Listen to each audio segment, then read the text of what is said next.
Hey guys, welcome back. Ryan, myself, we're back for another Hub Sports video. This time, football version. How you doing, Ryan? I'm Grant Boziacki. And I'm Ryan Edwards. 2 weeks of football down. What have you seen so far? Saw a lot of 2-0 teams play really well to start the season. Most impressive have been, in my opinion, have been Kearney High, Kearney Catholic, and South Loop. All three teams have played fairly well. All have really good athletes. Yeah, they have really good athletes across the board. And unfortunately, on the flip side, there's been a couple teams that had high hopes, and they have had a rough start to the year. Yeah, Amherst, last year's team that made a long run, or I should say long run in the playoffs, went 10-1 last year, and they started off 0-2.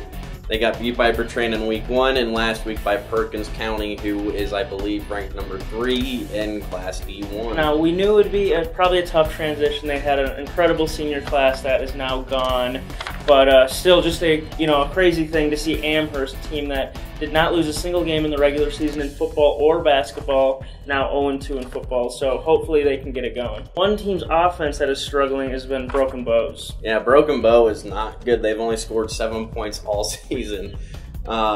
Their offense, they lost a lot too from last year's team. I think you said 8 starters from last year's team. It was quite a bit. So, it's one of those things too, and you look at their schedules, they've played a lot of tough teams to begin the year, but I was hoping for better things. They have a really talented receiver in Dylan Reynolds. Really, really fast kid. Wrote a story about him this summer previewing the season.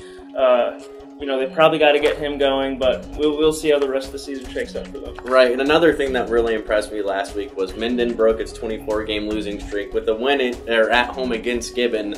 So congratulations, Whippets. Always good to see a losing streak end like that. Yeah, it is. It's really impressive. And to wrap this up, this week I'm going to see for the first time this year the 2-0 Kearney Catholic Stars. They're facing Ogallala. Last year I saw that game. Ogallala got the best of the Stars. We will see how it shapes out this season. You're getting your first 6-man experience. Yeah, this is going to be interesting for a lot of different reasons. I've never seen a 6-man game, and I've heard that the rules are a little different. So AJ Jenkins, we're hoping that you can give Ryan a nice first experience for 6 game. He's going to see Will Hill.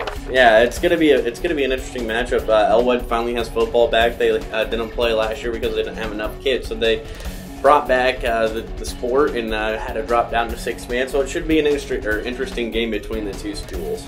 Thank you, guys. We will make sure to do this weekly now and continue to follow who's doing the best. Some teams that need to step it up a little bit, but we're going to be following along the action all fall. So, see you next week. See you guys.